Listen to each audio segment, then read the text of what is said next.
Esse programa contém cenas fortes. Recomendamos discrição.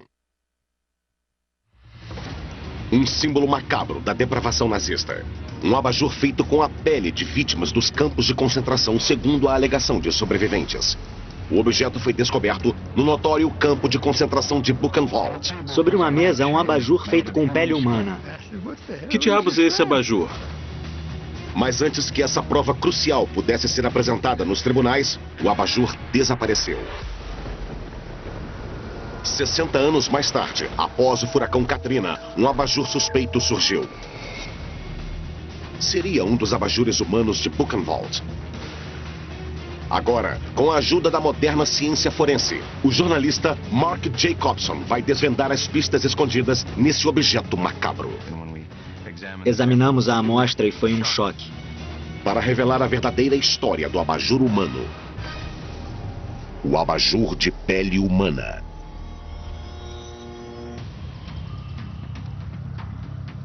Logo depois da Segunda Guerra Mundial, surgiram relatos de que esposas sádicas de nazistas faziam abajures com a pele das vítimas. Mas sem provas físicas, essa história foi apagada das manchetes e da história. Se um abajur humano fosse encontrado, ele deixaria de ser um mito urbano. Isso iria solidificar os testemunhos com provas concretas. Mas para nós, que trabalhamos com artefatos, é preciso confiar, mas também verificar.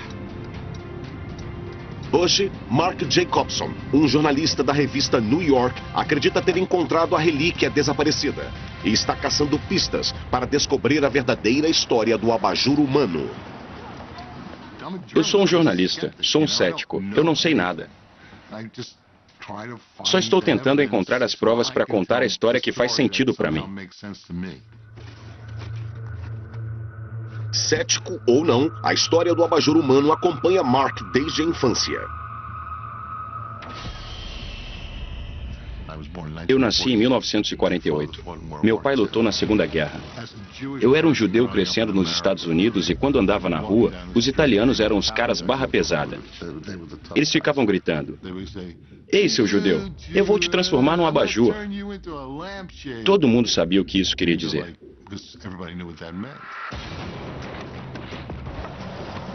1945. O campo de Buchenwald foi libertado. Ao longo do avanço dos aliados, os portões dos campos de concentração alemães são escancarados. Buchenwald, um campo de mortos-vivos. Entre os horrores descobertos ali, um pequeno objeto doméstico chamou a atenção dos soldados e dos jornalistas. Um abajur supostamente feito com pele humana. Ilse Kor, a bela esposa do comandante de Buchenwald, é apontada como a sádica por trás do crime. Ela mandava os homens tirarem a roupa e, se gostasse da tatuagem, eles eram mortos e a pele era tratada. Ilse Kor encomendou um desses para a festa de aniversário do marido.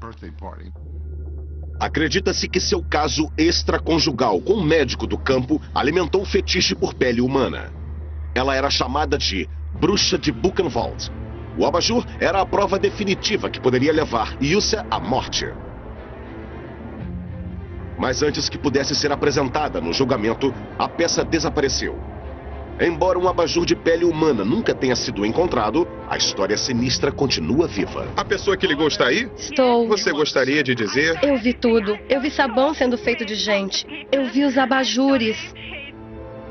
Hoje, estou emocionalmente destruída. Mas a falta de provas físicas reforça os argumentos daqueles que negam o Holocausto. As câmaras de gás não foram usadas como armas de assassinato e não foram feitos abajures com pele humana.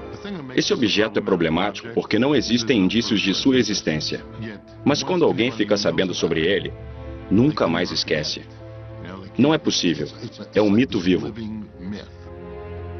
Um dos abajures humanos de Buchenwald poderia ter reaparecido quase 60 anos depois do crime.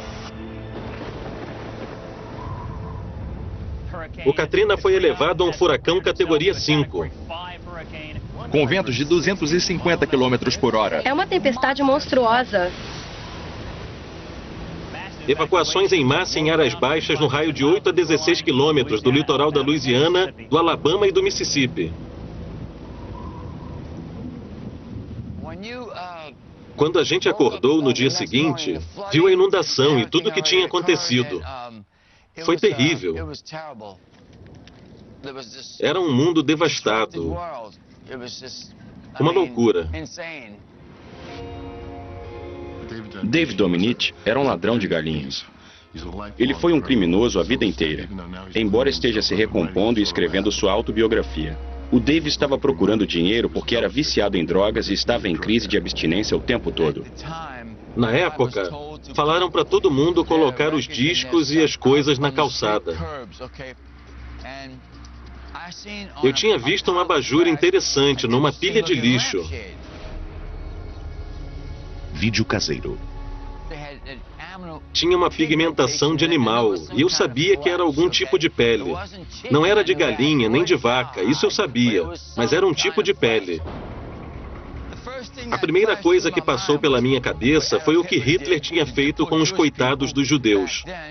Ele fazia troféus, fazia abajures, eu me lembrava disso das minhas aulas de história. Daí eu pensei em encontrar algum otário que ia acreditar na minha conversa e levei a peça para casa. Então eu abri a porta da minha garagem, que estava cheia de antiguidades e artefatos. Daí, um cara que eu conhecia há algum tempo falou que tinha visto o Dave vendendo umas coisas na rua. Apareceu um cara interessado. Ele perguntou, do que esse troço foi feito?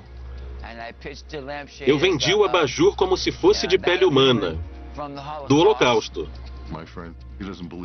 O meu amigo não acreditou na história nem por um minuto, mas ele comprou o abajur por $35 e levou para casa.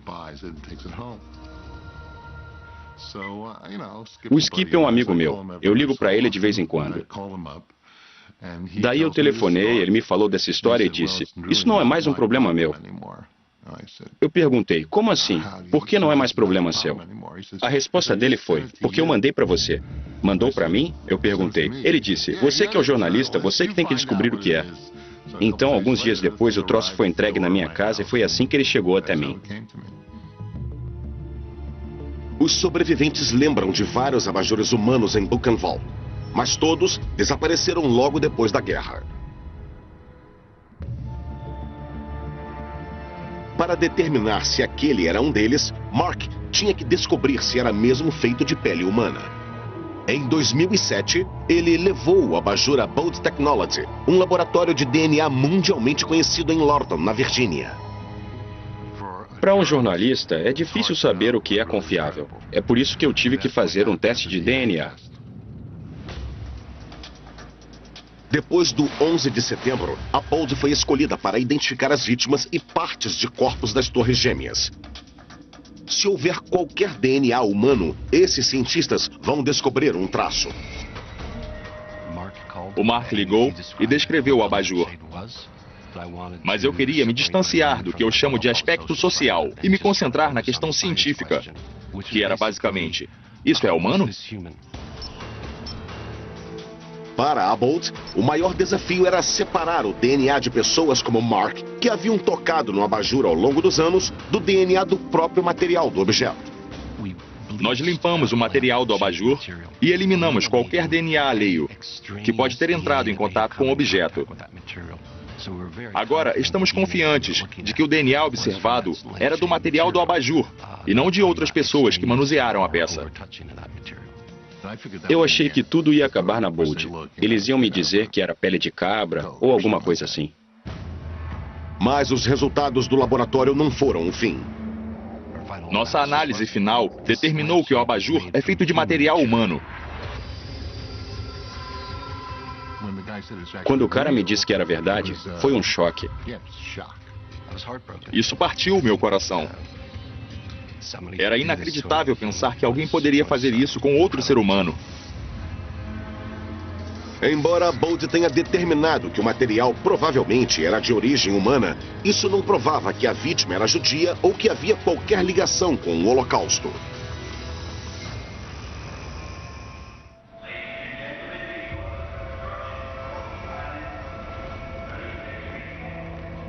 Quando eu recebi o teste de DNA dizendo que era de origem humana, mas que eles não podiam dizer de que tipo de pessoa, Isso foi muito significativo para mim. Desde o primeiro teste de DNA, a tecnologia avançou exponencialmente. Desde 2006, o sequenciamento de DNA deixou de ser um aviãozinho de papel e passou a ser um foguete que pode nos levar até a Lua. É possível sequenciar um genoma humano inteiro em 1 ou 2 dias, o que antes custaria 5 bilhões de dólares e entre 10 e 15 anos de trabalho. Mark Jacobson se dirigiu ao laboratório de genética da Universidade de Nova York na esperança de que a nova tecnologia pudesse revelar se a etnia da vítima se encaixa no típico perfil judeu ou europeu de um prisioneiro de Buchenwald. Todd? Oi, tudo bem? Muito prazer, Mark. O prazer é meu. E aí, o que você vai fazer? A gente provavelmente vai ter que tirar entre meio e 1 centímetro quadrado. Que tamanho é esse exatamente? Temos o bastante. Vai dar certo. Bem pequeno. A primeira coisa que a gente deve fazer é colher um esfregaço da sua mucosa bucal para testar e desconsiderar o seu DNA. Vou pedir que você esfregue isso na sua bochecha com força, 30 ou até 40 vezes. Nos lados? Bem dentro da bochecha. Depois vamos cortar a haste e botar nesse tubo, que vai para o laboratório para análise de DNA. Vocês poderiam mesmo descobrir o que meu tataravô comeu no café da manhã num determinado dia? Não. Isso só vai nos dizer mais sobre a sua ascendência. Você pode descobrir uma linhagem que não conhecia. Eu tenho a impressão de que você vai abrir isso e vai sair um barulho de choro, tipo, nos deixe em paz. Vamos ver. Vamos ver.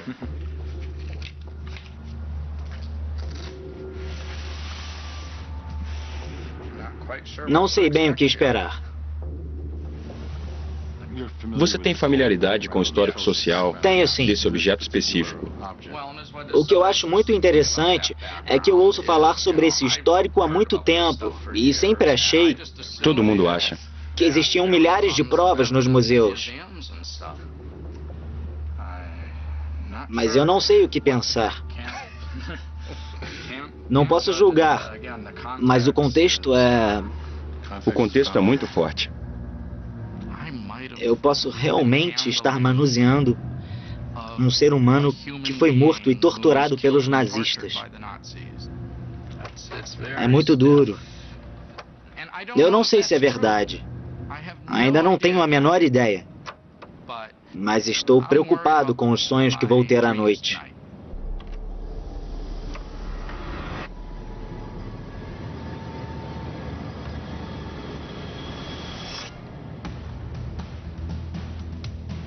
Todd removeu 2 pequenos pedaços e os enviou para 2 laboratórios respeitados mundialmente, onde serão testados novamente com tecnologia de ponta. Ele mandou o primeiro para o laboratório de DNA Paleo, em Thunder Bay, no Canadá, especializado em extrair DNA antigo de amostras muito deterioradas. O segundo foi para o laboratório Mason, em Nova York, que pôde usar a nova geração de sequenciamento. O abajur sobreviveu à inundação do furacão Katrina e pôde ser datado da Segunda Guerra. Extrair DNA suficiente para determinar a identidade da vítima pode ser impossível. A gente sempre procura provas científicas, compara com o registro histórico e com o testemunho dos sobreviventes. É verossímil, faz sentido. Isso é o que sabemos e isso é o que não sabemos. É quase um caso de arquivo morto, porque estamos lidando com depoimentos de testemunhas 50 anos depois do fato. No dia 11 de abril de 1945, quando Buchenwald foi ocupado, o que os soldados americanos descobriram era inimaginável. As tropas americanas entraram nos campos. Eles estavam endurecidos pelo combate e acharam que já tinham visto o pior. Mas quando entraram nos campos de concentração, nunca tinham visto nada parecido. Os investigadores do exército americano começaram a questionar os soldados aliados libertados sobre suas experiências nesses campos de mortos-vivos. Em 1937, Albert Rosenberg, um adolescente judeu, fugiu da Alemanha nazista para os Estados Unidos. No final da guerra, ele voltou à sua terra natal como um capitão do exército americano na divisão de guerra psicológica. Sua missão era recolher informações sobre os campos de concentração e caçar criminosos nazistas. Ele é uma das poucas testemunhas ainda vivas que viram os abajures humanos em Buchenwald. Eu estava no comando de um grupo de elite do serviço de inteligência. Fomos informados de que a nossa missão era ir a um grande campo perto da cidade de Weimar, que era em Buchenwald.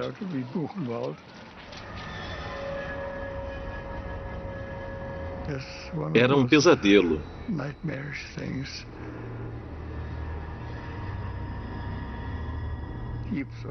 Pilhas de corpos jogados no chão.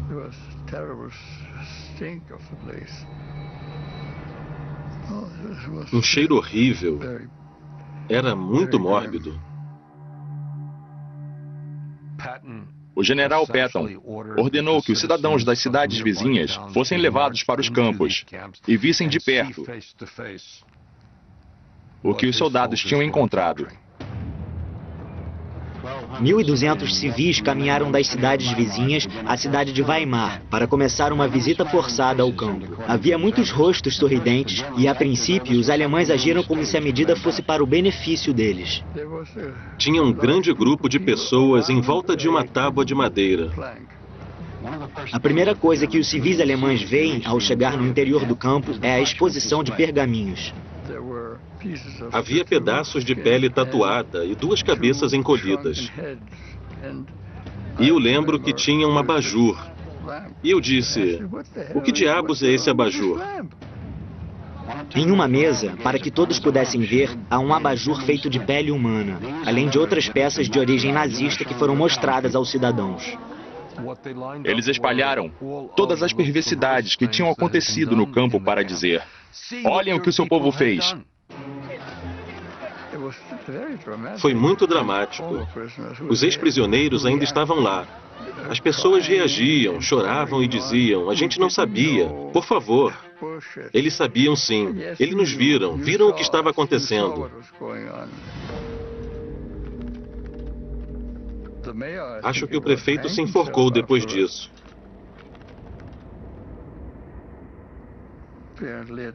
Aparentemente, eu tenho pesadelos. Eu acordo com eles, mas não lembro muita coisa. Mas não é fácil viver com a perturbação do que eu vi e vivi. E, até hoje, não acredito que seja real.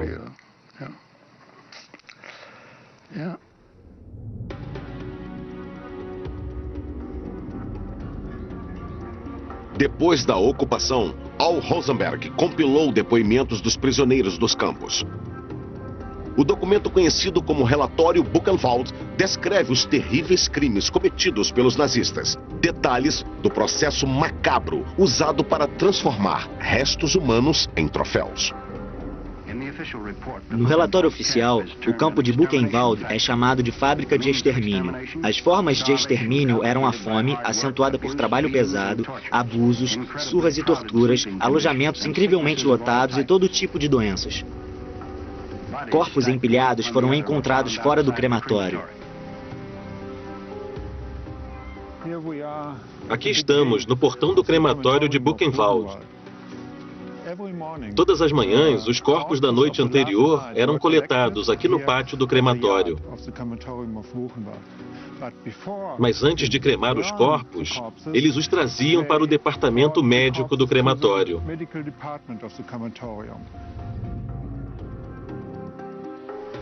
Os nazistas mantinham no campo um prédio para experimentos médicos e vivissecções, usando prisioneiros como cobaias. Os corpos eram trazidos aqui por 3 motivos. O primeiro era tirar os dentes de ouro. O segundo era recolher órgãos para estudos de medicina nas universidades mais próximas. E o terceiro era pegar a pele para fazer um abajur, por exemplo. Muitos dos artefatos de pele recolhidos em Buchenwald foram apresentados como prova nos julgamentos de Nuremberg, mas os abajures desapareceram.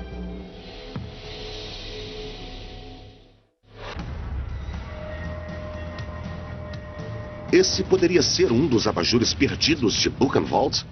Apesar dos indícios de DNA sugerirem que o material é humano, até agora não há provas de que ele tenha vindo da Alemanha nazista. Então, Mark Jacobson o levou a P.E. Gehring, uma loja de produtos de metal de 150 anos em Nova York. Esse lugar se chama P.E. Gehring. Eu devo ter passado aqui umas 100 vezes, mas nunca notei. Aqui, especialistas vão tentar remover uma amostra da armação com segurança para que o metal possa ser analisado e comparado com o aço fabricado pelos nazistas na Segunda Guerra. O nome do processo é teste destrutivo. Não gosto da ideia, então vamos ver. Isso é muito estranho. É basicamente feito à mão, fora a solda aqui. Alguém retorceu e, de alguma forma, prendeu isso aqui. Ele não foi produzido em massa, mas por sua vez, eu posso pegar aqui, aqui e aqui. Assim a gente pega essa haste e o encaixe. É fácil substituir? Não é nada demais? Como assim nada demais? Você pode ou não pode fazer? Eu tenho sentimentos conflitantes. Na metade do tempo, só quero deixar o abajur em paz. Ele já passou por muita coisa. A gente poderia fazer isso. Você quer fazer isso agora? Corta agora? Depois a gente pode ir para casa. Sem ter outra forma de analisar o metal, Mark tem que tomar uma decisão que pode destruir o abajur. Então, tudo bem.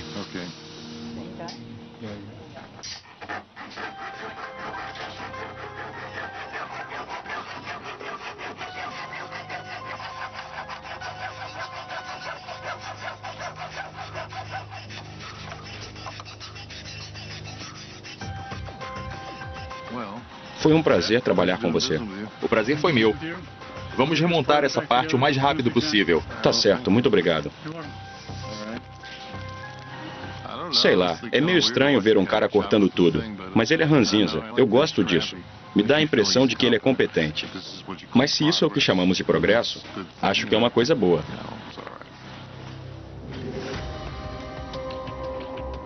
Depois, Mark enviou o pedaço da armação para o laboratório Strauss, em Cleveland, Ohio, o líder mundial em análises de metal.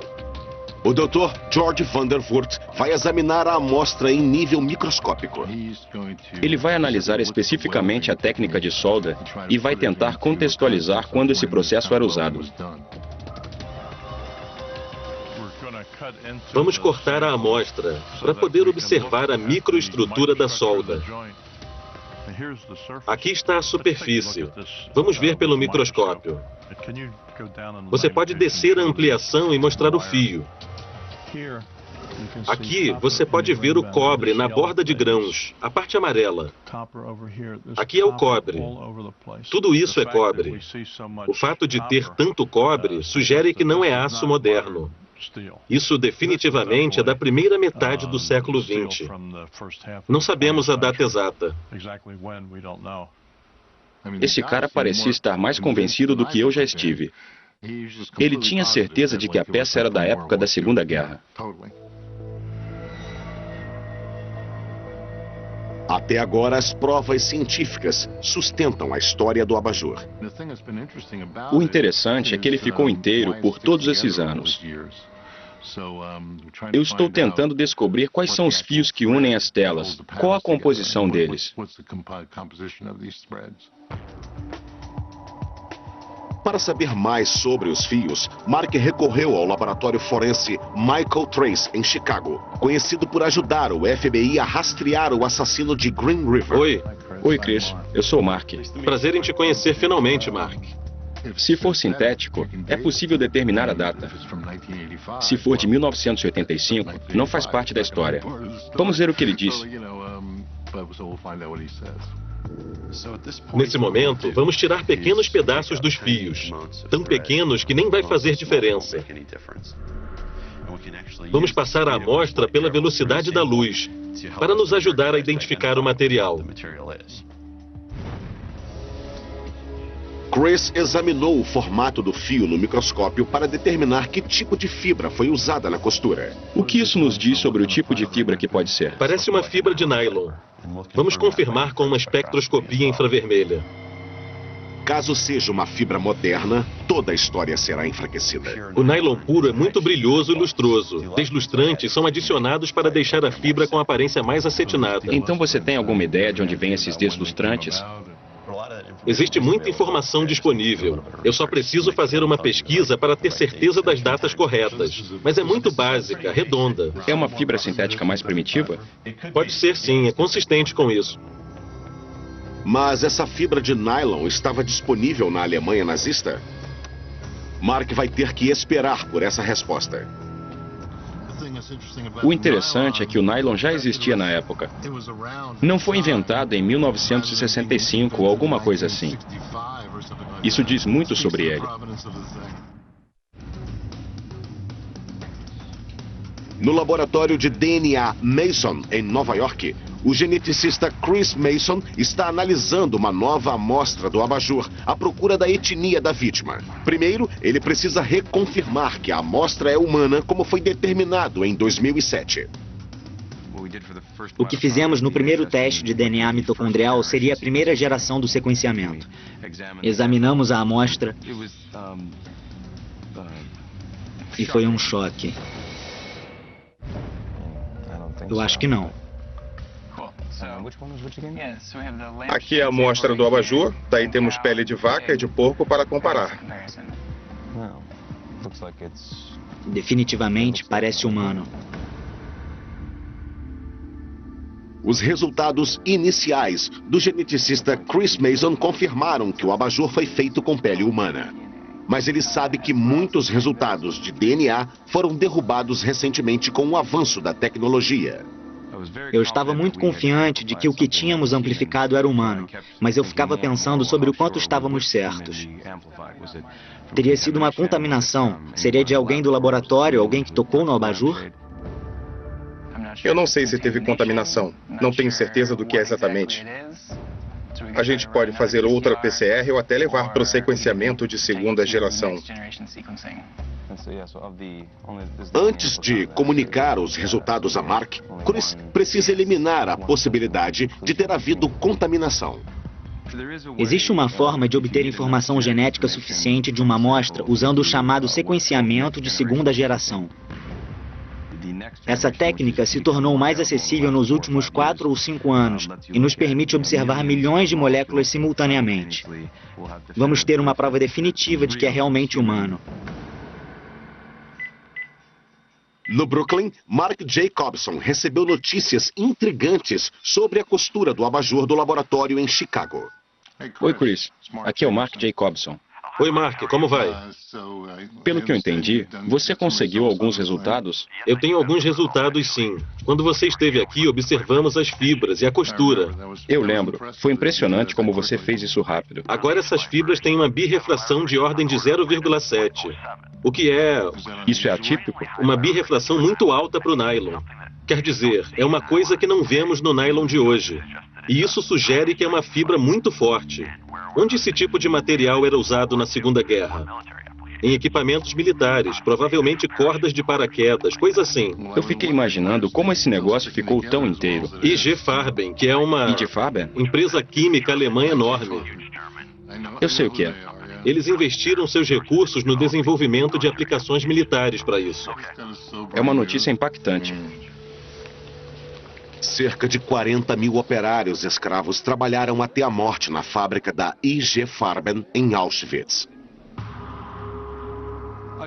A IG Farben era um grande conglomerado alemão, com uma grande variedade de indústrias. Também foram grandes investidores nos campos de trabalho escravo. Eles investiram no Bunamonowitz, um campo de trabalhos forçados adjacente a Auschwitz. Esse conglomerado é mais conhecido por produzir outra substância química potente. Para nós, a ligação mais direta foi a criação do Zyklon B, que era inicialmente um inseticida, e depois foi usado nas câmaras de gás como método de extermínio em Birkenau. Mas antes dessa iniciativa infame, a relação próxima da IG Farben com a gigante americana DuPont rendeu um profundo conhecimento sobre o nylon. Mas os alemães deram um toque a mais e tornaram o material muito forte, o bastante para manter um abajur inteiro por décadas. Ah, que ótimo. Eu tenho uma fibra feita com trabalho escravo na minha sala de estar. Isso é fantástico. Continua. Não podemos provar. Nunca vamos poder dizer com certeza absoluta que isso é da Segunda Guerra Mundial. Mas tudo o que vimos aqui indica que provavelmente é dessa época. Esse objeto é muito angustiante, sabe? Eu não estou acostumado. Com certeza. Eu não estou acostumado com ele, apesar de tê-lo por perto há algum tempo. Muito obrigado por fazer um ótimo trabalho. E se eu encontrar outro objeto como esse, vou te ligar. Nos falamos em breve, eu espero. É uma boa ideia, Mark. Tchau.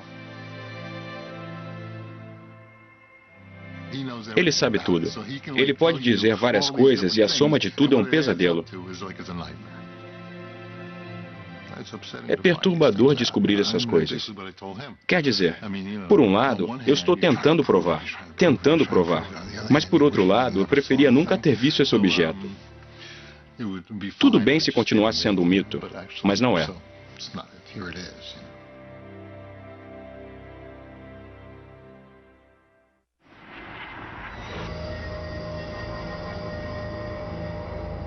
O abajur de Mark Jacobson seria a prova física de um crime nazista? Os resultados de DNA sugerem que a pele é humana. O metal é consistente com o aço da época da Segunda Guerra. E o nylon pode ter sido produzido em um campo de trabalhos forçados. Mas ele teria sido realmente criado por Ilsa Kor, a chamada bruxa de Buchenwald. Ela e o marido, o comandante Kor, criaram um lugar onde o sadismo era alimentado pelo poder ilimitado. A crueldade institucionalizada criou uma oportunidade para a expressão completa do sadismo. Aqui você tem uma chance. Vai em frente. Pode fazer o que quiser. É uma enorme tentação para um sádico. Depois da ocupação, Ilsa teve que encarar a justiça americana. E a imprensa devorou a história da mulher devassa que fazia abajures com suas vítimas. A reputação dela no Holocausto era como a bruxa de Buchenwald. É uma exclusividade dela. E falando moderadamente, é um título bem merecido. Na mídia, Ilsa Kor personificou a maldade nazista e o público pedia justiça. Ela foi a única mulher julgada em Dachau. Quando os Estados Unidos chegaram, eles proclamaram em alto e bom som: o mundo precisa saber o que aconteceu aqui. O mundo tem que saber, e nós precisamos levar essas pessoas a julgamento. O julgamento começou com um depoimento incriminador sobre o fascínio sádico de Ilsa por pele humana com tatuagens. Outros 3 prisioneiros declararam que ela possuía um abajur de pele humana. As provas contra ela pareciam irrefutáveis. Mas quando a defesa exigiu que o objeto fosse apresentado, a promotoria hesitou. A prova havia desaparecido. O tribunal condenou Ilsa, mas sua pena foi reduzida de prisão perpétua para 4 anos. Mais tarde, a decisão foi revertida como resultado de protestos públicos. A Ilsa Kor foi julgada e condenada. O general Lucius Clay alegou que não havia provas suficientes. Não sei se ele acreditava nisso ou não. Se o abajur tivesse sido apresentado a ele, ninguém sabe qual teria sido a reação dele. Mas o desaparecimento permitiu que dissesse que as provas eram insuficientes. O abajur de Mark poderia ter sido a prova que condenaria Ilsa à morte? Todos os relatórios forenses apontam que sua origem teria sido a Alemanha nazista.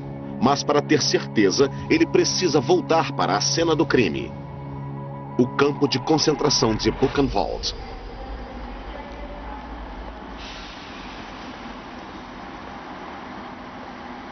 Aqui, o diretor do museu vai avaliar os relatórios.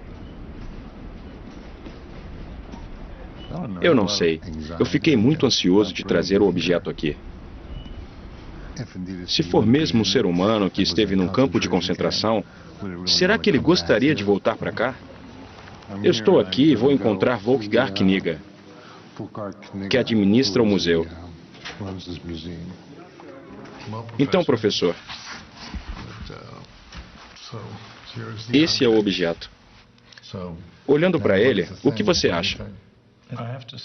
Preciso dizer que a opinião de um historiador não pode ser baseada em impressões. O que podemos dizer com certeza é que esse não é o abajur que foi entregue à Sra. Cor na época. Eu nunca imaginei que seria, mas... Sabemos de um abajur que foi feito com pele humana. Temos provas contundentes de que eles brincavam com pele humana tatuada. Quer dizer, a produção de souvenirs começou. Parece que ele, a esposa e os amigos da SS achavam que era uma boa piada. Uma boa piada. E acho que era um símbolo do seu poder ilimitado.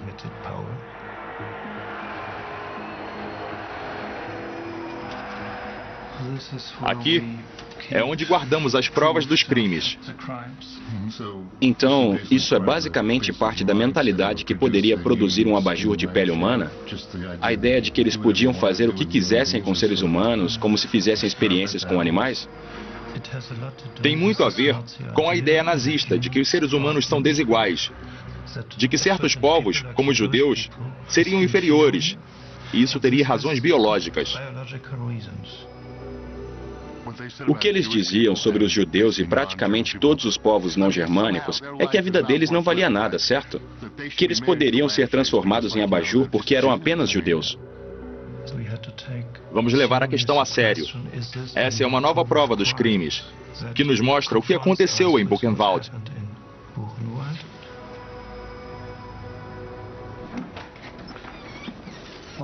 Então, Mark, agora estamos na torre do portão de entrada, que se tornou um símbolo de Buchenwald.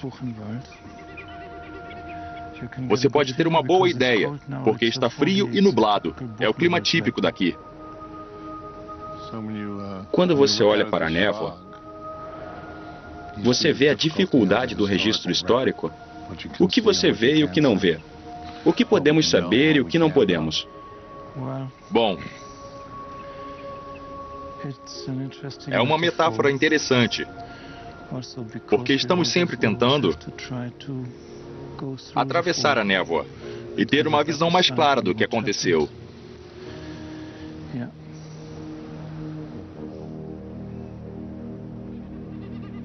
Ele é um cara muito eloquente. Acho que ele tem uma maneira de pensar sobre isso que é diferente dos outros historiadores. No final das contas, ele acreditou que era um objeto real e que é muito importante pela metáfora histórica que representa.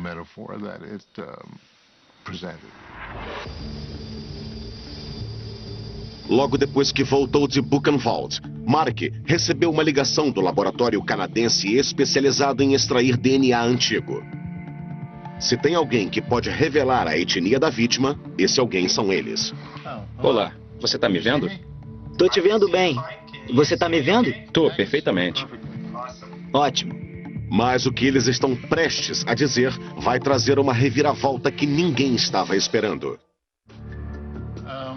Então vocês têm alguma coisa para me dizer? Temos sim. Como você sabe, nos mandaram um pedaço do abajur. Foi extremamente difícil extrair DNA humano desse abajur.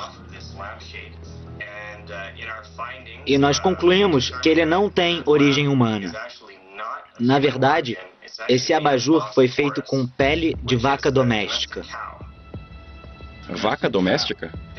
Vaca doméstica. Como você explica os resultados anteriores que diziam que era pele humana? Bom, as análises foram feitas alguns anos atrás e muitos protocolos mudaram desde então. Os outros laboratórios recomendaram que você precisava observar um corte transversal do abajur, e foi isso que conseguimos fazer. Acho que laboratórios anteriores só detectaram o DNA que estava na superfície e não conseguiram descartá-lo na época. Que coisa.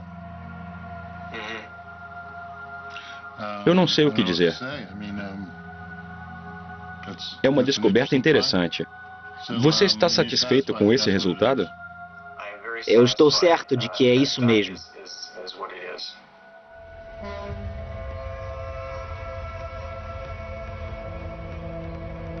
Usando métodos de extração do DNA que não foram aplicados quando o abajur foi testado pela primeira vez, o laboratório canadense descartou a conclusão inicial de que a pele era humana. Eu não sei como lidar com essa informação. Quer dizer, eu nunca contei que isso pudesse acontecer, mas parece estranho. Considerando todas as provas circunstanciais que temos. Um cara diz uma coisa, outro cara diz outra coisa diferente. Estou um pouco surpreso, mas vamos ver o que acontece. Agora, Mark está se dirigindo para o laboratório Mason, em Manhattan, para saber o que eles descobriram sobre o material que foi enviado a eles. Mason passou a amostra pelo sequenciador de segunda geração, uma máquina que analisa o material de forma 1 bilhão de vezes mais precisa do que os métodos disponíveis quando o abajur foi testado pela primeira vez. Se você me perguntar se eu tenho alguma esperança sobre o que esse cara vai descobrir, não sei como responder. Não sei o que eles vão dizer, mas eu tenho observado esse objeto há muito tempo. E tenho a sensação de que não é pele de vaca. Sinto que não é vaca. Por causa da precisão e da alta resolução das tecnologias de sequenciamento de DNA atuais, é fácil argumentar que 90%, 95% ou até 99% dos estudos anteriores deveriam ser reavaliados. Apenas 12 horas atrás, a conclusão preliminar de Chris indicava que a origem era humana. Vamos nos sentar? Vamos, claro. Acabamos de receber a confirmação dos dados. A gente obteve 6,7 milhões de leituras de 50 pares base e comparamos com DNA humano, bovino e suíno. E posso te dizer que tenho 99%, diria até 100% de certeza de que pelo menos a partir desses dados, essas amostras são de origem bovina. Então não é humano. Eu acredito que não. A reação do PCR pode ser contaminada até por uma célula. Então é muito possível que uma parte do seu DNA, ou de qualquer pessoa que teve contato com o abajur, possa ter sido indicação suficiente de que parecia humano. O que eu gostaria de saber, só para que eu possa aprender mais, é se eu fiz a coisa certa em confiar nos dados que existiam na época. Fez. Era a única coisa que eu poderia ter feito naquele momento? Exatamente. Só acho que hoje estamos fazendo o máximo que podemos, usando a tecnologia mais avançada para te dar a melhor resposta possível. Me sinto um pouco mal, mas acho que saber a verdade é melhor do que viver uma ilusão. Então eu acho que mesmo que ele fique chocado, ele vai ficar mais feliz de saber a verdade. A busca chegou a uma conclusão decepcionante. O abajur de Mark certamente não é humano e não pode ajudar a desvendar o mistério do abajur desaparecido de Buchenwald. Buchenwald é o lugar onde existem todos os mitos sobre peles humanas. Mito e realidade. Acho que tem muita coisa ali para considerarmos tudo como lenda urbana. Se eu fosse dar a minha opinião visceral, eu diria que quase tudo é verdade. Temos isso aqui, certo? Está em uma caixa especial. Eu a carreguei por todo o mundo. Agora você sabe o que sabe. Você sabe que é pele de vaca. É uma vaca, mas não é uma vaca. É um objeto que existe para contar uma história. Uma coisa para nos fazer pensar, independente do que seja. As pessoas dizem que é só mais um mito judeu, que estamos tentando convencê-las de alguma coisa. Eu não sei. Seja lá o que dizem, seja lá o que diz quem é do contra, a minha resposta é: vocês não sabem do que estão falando. De qualquer forma, eu devo muito a esse abajur. Ele me ensinou muita coisa sobre esse mundo.